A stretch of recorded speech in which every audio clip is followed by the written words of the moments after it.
Bueno, mis amigos, bienvenidos a Jugando Pelota Dura. Hoy, segundo día de vista de transición, cambio de gobierno, y hoy se dieron sucesos, eventos importantes, preguntas difíciles del comité entrante con el comité saliente. Preguntas sobre Luma, preguntas sobre la cancelación del contrato de Luma, preguntas específicamente sobre las multas a Luma y muchos otros temas. También se habló del tema de los toldos azules. ¿Cuántas personas todavía, después de 7 años, quedan con toldos azules en Puerto Rico? Todas esas cosas se discutieron hoy allí y tenemos aquí un panel de primera para poder analizarlos, el resumen y los detalles específicos que nos trae Jorge Colbert. Presento a nuestro equipo hoy: Denis Pérez, Margarita Ponte, saludos a las dos. Saludos, Ferdinand, saludos a mi compañera y a Puerto Rico. Saludos, muy buenas noches y bienvenidos.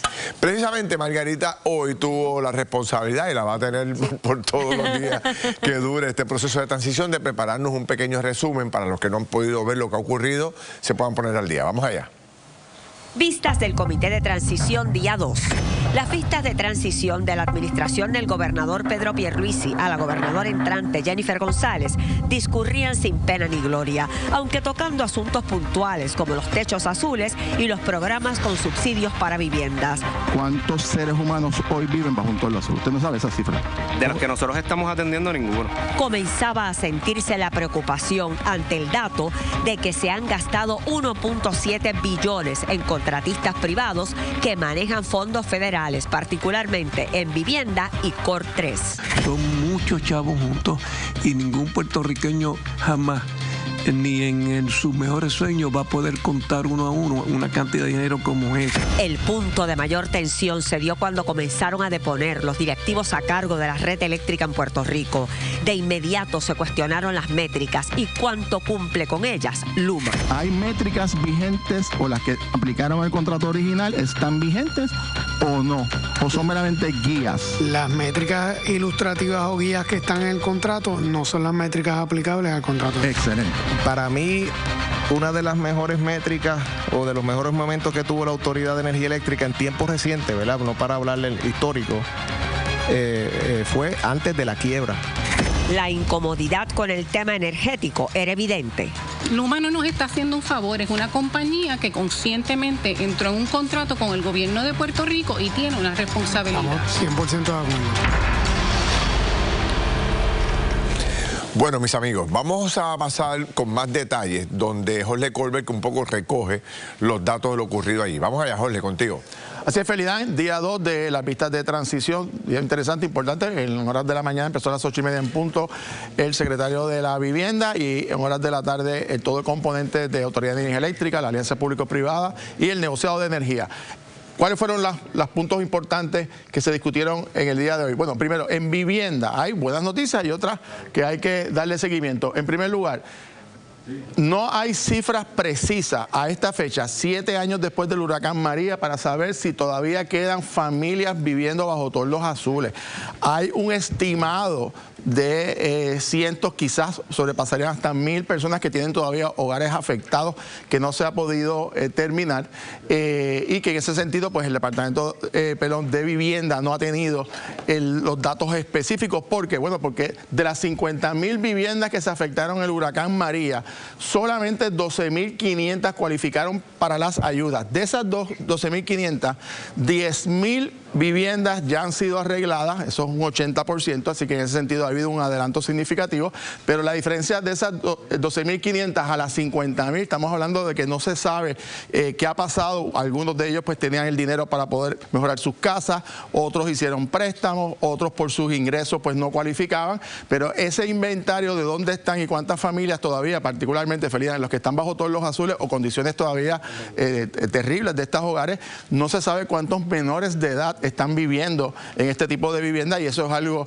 que nos preocupa y que hay que darle seguimiento. Por otro lado, buenas noticias, el Departamento de la Vivienda no tiene o no existe hasta este momento, según informaron, riesgo de perder fondos federales asignados a vivienda de aquí hasta por lo menos el 2029, en otros programas hasta el 2033, y eso son buenas noticias. Aquí fue en donde pues la controversia grande sobre el contrato de Luma. Ferdinand, aquí se confirmó en las vistas de hoy algo que habíamos señalado hace ya prácticamente 2 meses.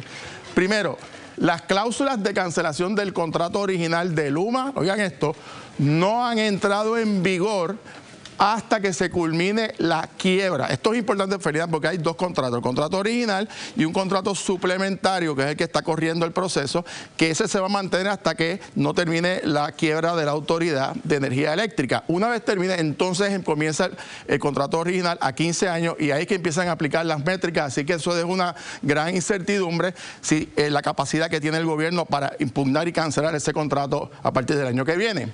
En tercer lugar, los fondos para pagar los sistemas de retiro de los empleados de la autoridad están asegurados solamente hasta marzo del 2025, es decir, los primeros 3 meses del próximo año. Así que la gobernadora electa y la mayoría parlamentaria tienen tremendo asunto aquí que atender inmediatamente. El negociado de energía, esto es importante, Ferdinand, va a emitir un informe sobre datos de Luma de cumplimiento en los primeros 3 años. Este documento habrá que verlo, el presidente director así lo notificó. Y finalmente, ninguno de los deponentes de las agencias expresaron estar satisfechos con el contrato de Luma. ¿Cuál va a ser la decisión de política pública, Ferdinand? Pues obviamente habrá que esperar que termine el proceso de transición y la gobernadora electa una vez juramente y la mayoría parlamentaria sin duda va a ser un tema prioritario. Ferdinand. Jorge, mira, a mí me gusta en este programa ser lo más sencillo posible para que la gente que está en sus casas pueda entender todas estas cosas técnicas que hay en los contratos de gobierno. Quiero que vuelvas atrás un momento con el tema de los 3 años. ¿Qué es lo que pasa con este contrato de los 3 años? Estamos hablando de que el contrato de Luma, que está vigente, que es el contrato suplementario. Sí. Este contrato se aprobó luego del contrato original en el año 2022 para dejar en suspenso ciertas disposiciones del contrato original porque Puerto Rico todavía sigue bajo la quiebra y el Tribunal Federal no ha culminado el proceso. ¿Qué sucede? Hay unas disposiciones, particularmente en la sección 14.1, que establece que para probar unos incumplimientos en métricas, oigan esto, tiene que probarse que Luma falló por 3 años consecutivos. Correcto. ¿Qué quiere decir eso, Ferdinand? Que si se va a invocar una cancelación del contrato bajo esa disposición, puede haber otras, pero bajo esa disposición, habría que esperar 3 años desde el momento en que empiece el contrato original, cosa que no se proyecta que va a ser hasta muy adelantado el año 2025. Quiere decir que si el gobierno va a cancelar el contrato de Luma o entrar en un proceso en esa dirección, indudablemente va a haber un proceso judicial. Me parece importante, Ferdinand, que entonces la manera de atender esto responsablemente era crear ese organismo que ha mencionado la gobernadora electa, en el sentido de que comience a asumir la responsabilidad y levantar los argumentos para eventualmente, si esa fuese la decisión, poder impugnar ese contrato, Ferdinand. Gracias, Jorge. Precisamente, hablando de cancelación de contrato, hoy Marcos Rodríguez Gema, ex secretario de la Gobernación, ex presidente del Banco Gubernamental de Fomento, tuvo precisamente una acalorada discusión o planteamiento sobre el tema de lo que tiene que ver con cancelación de contrato. Vamos a ver lo que ocurrió ahí. En algún momento, alguien en la administración amenazó a Luma con quitarle el contrato. ¿Se les pasó por la mente? En algún momento de estos 2 años de terrorismo eléctrico que hemos tenido. Mi contestación, ¿verdad?, anterior es que no se ha evaluado la cancelación. Sí, lo que hemos empujado es la ejecución. Yo creo que es una decisión de nosotros, de política pública, empujar que el sistema mejore y se ejecute. ¿Por qué? Porque echar para atrás no va a ayudar a nadie. Y nosotros entendemos que estamos al borde de unas mejoras sustanciales. No termina ahí. Hubo otro escenario provocado también por preguntas de Marcos Rodríguez Gema, que también estuvo muy interesante y en esta ocasión expresó su sentir. Vamos a verlo. Yo estoy confundido porque aquí hay una desconexión total entre lo que cada uno de ustedes siente en su corazón, que es un incumplimiento de Luma, y lo que todos los que estamos aquí y allá afuera sentimos, y simplemente un statement de que no estamos evaluando el incumplimiento. ¡Wow! ¡Wow! O sea, tengo que decir ¡wow! Bueno, Marco Rodríguez Guemas no es un principiante en este juego. Sabe, ha dirigido procesos de transición y ha dirigido el gobierno de Puerto Rico, así que hay que tomar con mucha relevancia lo que plantea él. Tengo aquí un panel interesantísimo, empezando por dos integrantes del Comité de Transición. Aquí está el licenciado César Alvarado, saludos licenciado, y también está la doctora Sayira Jordán. Gracias por estar los dos. Sé que llevan el día ahí en el Centro de Bellas Artes y reconozco el esfuerzo y el sacrificio y se los agradezco, pero creo que el país se los va a agradecer más que todo.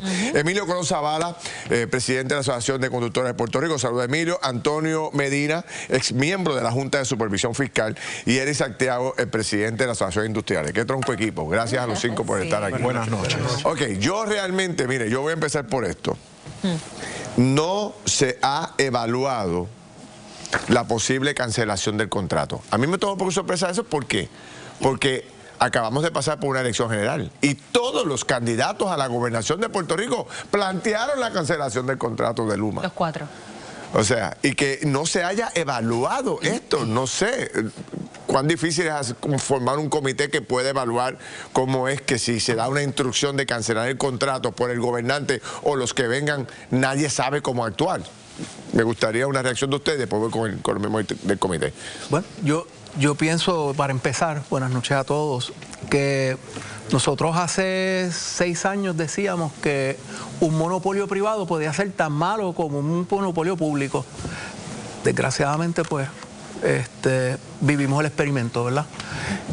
Yo creo que tienen mucha área de oportunidad, como dicen por ahí.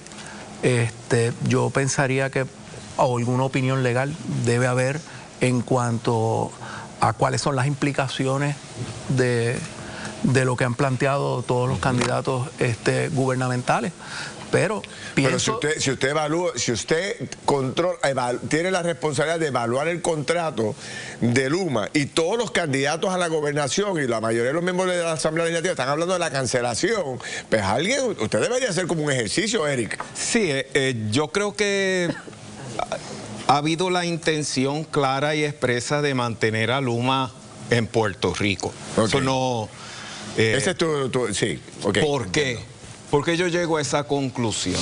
Sabemos que el proceso de conseguir a Luma y a Genera no fue un field day, no fue fácil. Sabemos que las condiciones para operar nuestro sistema eléctrico en Puerto Rico es retante, pero no podemos ser ingenuos tampoco al pensar de que no tenemos profesionales y no tenemos el personal capacitado en Puerto Rico para manejar la red y manejar las circunstancias. No tan solo por el sector privado, que en este momento yo represento, sino por exfuncionarios del sector público, ex empleados de la Autoridad de Energía Eléctrica muy capacitados para atender la red y atender los retos correspondientes. Yo creo que es importante recordar la causa del problema.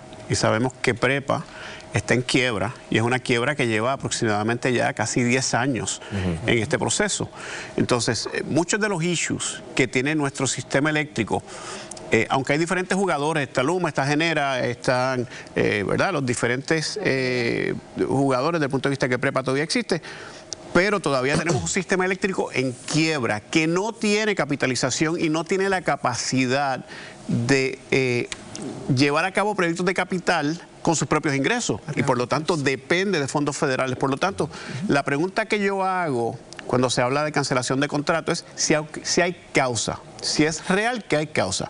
Sí, podríamos decir que la administración actual debería de saber esa respuesta. Por eso. Pero realmente yo veo muy difícil demostrar causa basado en la realidad que tenemos en Puerto Rico, que tenemos una década de quiebra de PREPA. Pero eso hubiese sido una buena contestación de algunos de los integrantes del comité del gobierno de Puerto Rico. Tengo que hacer una pausa obligada. Vengo con la contestación o la reacción de los dos integrantes del comité de transición que están aquí hoy, así que no se vaya nadie. Voy con Kimberly y regresamos rápido con las preguntas también de Margarita y Denis. Venimos rápido.